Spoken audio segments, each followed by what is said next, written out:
Hello, fellow Diablo 4 Druid mains. We finished testing out the Shred Druid in the PTR, and it's still paling in comparison to other Druid builds and other class builds to what it's capable of doing. Now, we do have the Storm Werewolf build, which is fun and neat, but it doesn't really fulfill that fantasy of being a rabid werewolf tearing apart your enemies with speed and precision. So I want to just go over some of my thoughts on what I think would help push the Shred Druid into a viable build for Season 5. So let's go over this together. So let's go over the skills first. So Shred being the most critical skill in the Shred build, I would say that in the upgrade path for Shred, the really only option you're ever going to take is the one that gives you dash on all your attacks.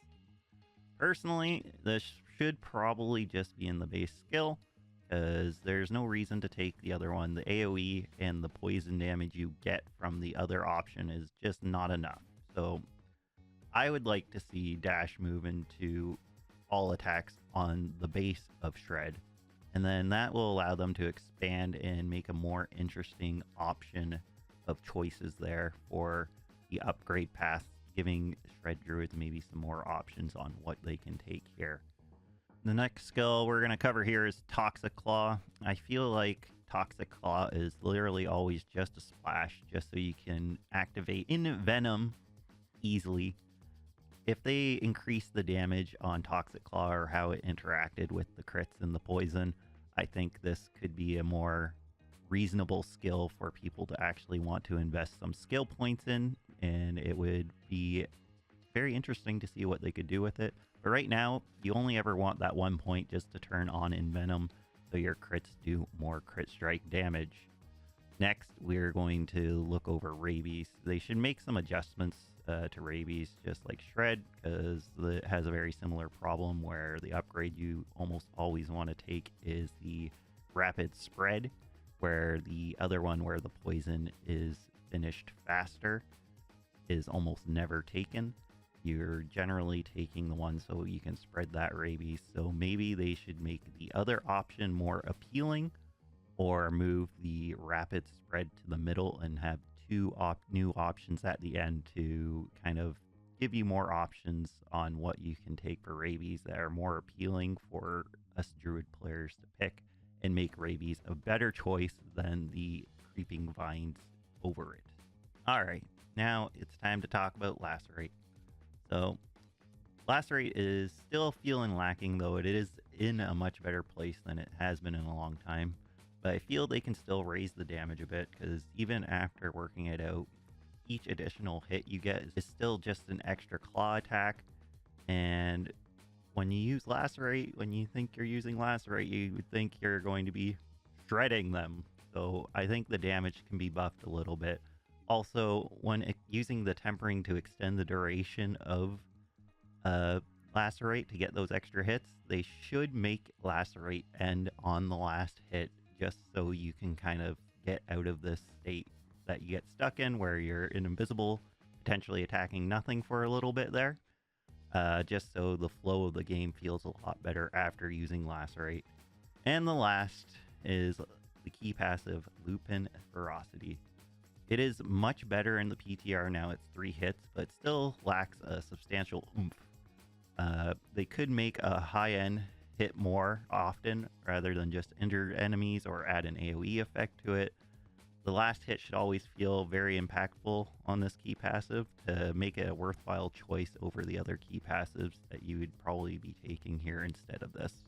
All right, it is time to talk about some of the aspects that you use in a Shred build and how they could potentially make these feel better.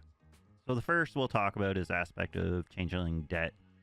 Currently, it's werewolves do bonus damage to poisoned enemies, and werewolves do bonus damage to crowd control enemies. I think it should just be, while using a shape-shifting skill, you deal bonus damage to poisoned enemies. My reason for this is the crowd control effect with werewolves is fine and all when you're going around getting all the monsters and everything, but it is not valuable at all when trying to deal with bosses, because they are not going to be in a state of crowd control very often. So it really provides no benefits when doing any sort of bossing. Next is Aspect of the Blurred Beast. So while dashing, seek out nearby poisoned enemies and deal increased damage. This is great in the overworld and Hell Tides where there's multiple enemies that are going to be poisoned and you're going to be bouncing around. It feels less great against single targets and bosses, again, because you need to be actually dashing to get that bonus. So what I think they could do to actually rectify this would be to actually have it so you put a debuff on them that will let you deal that bonus damage after dashing to them for a short period of time. Even if they made this just a boss change, I think that'd be fine. It's just that the boss doesn't always have ads that you'll be able to easily be bouncing back and forth to, and every time you have to disengage in that single target, if they're not moving away and you're not dashing to them, you're not getting that bonus damage, and so you're essentially nerfing yourself only getting that bonus damage on the first hit, which is your weakest hit in a shred build. So I think getting that debuff that gives you the bonus damage against your enemies would be a substantial kind of fix that they could do for making Aspect of the Blurred Beast feel a lot better. Next is the Stormclaw aspect, and that's the one where you deal lightning damage in an area when you critical strike. Honestly, the area seems quite small, so it would be nice to see just the area in which the lightning damage is dealt increased, and maybe even an additional little bit of bonus damage to poisoned. Additional damage to poisoned enemies or something, or it does an even larger area if the target is poisoned. I think that would make for an interesting change for the Stormclaw's aspect to make it feel just a little bit better. Next is Aspect of the Unsatiated. I feel like if they increased the damage for this a little bit more, or made it more damage against poison enemies, it would be all right. Considering this is such a spirit heavy build, being over 50, you're usually only 1 or 2 shreds in before you have to get that spirit back up. Next, I'm going to just go over unique items, and by unique items I mean just the one, the Waxing Gibbous. Right now it's pretty much useless against bosses that don't have ads, and it doesn't really have any bonus damage you get, because you need to kill an enemy with shred, and then you get ambush, which puts you into stealth, and then you get to get the guaranteed crits for up to 2.5 seconds. What I'm thinking is some sort of an additional clause here for getting the stealth, maybe not only after you get a kill with shred, but after using lacerate and getting that bonus crit strike chance for the 2.5 seconds. And maybe some sort of bonus damage against poisoned enemies as well would be really fitting for the Waxing Gibbous to really make that werewolf shred lacerate build shine. And I think that would be a really good change for this weapon to make it feel a bit better when you're using it against bosses. And the last thing we're going to cover is tempering. The first is the werewolf augments for weapons. Here you can get a 4 to 6% increase on crit chance for shred.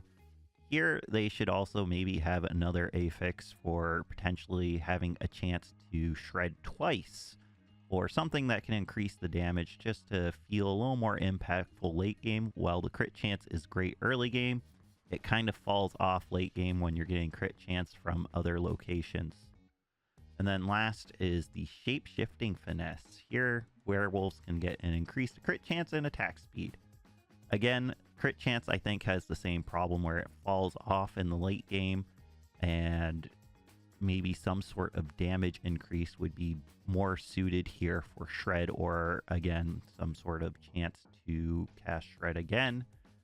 And then alternatively, this is the only manual in the game that has 6 rolls in it. So trying to roll the stat you actually want here when tempering is already going to be super, super hard, let alone getting a high roll here. So I think they need to make some adjustments here for this manual to make it a little more appealing to us werewolf druid players, who especially the ones wanting to play shred. So, my closing thoughts here. Launch, Season 1, Season 2, Shred felt great. But I feel like it's really dropped off since those seasons. I feel like there are some changes they can make so Shred might feel viable once again, and we can get back out there playing a werewolf build that is not a lightning werewolf. So what kind of changes do you think you would like to see to the Shred Druid to see it become viable in a future patch of Diablo 4, whether that's Season 5 or Season beyond? Let me know your thoughts in the comments, and we will catch you next time. Thanks for listening.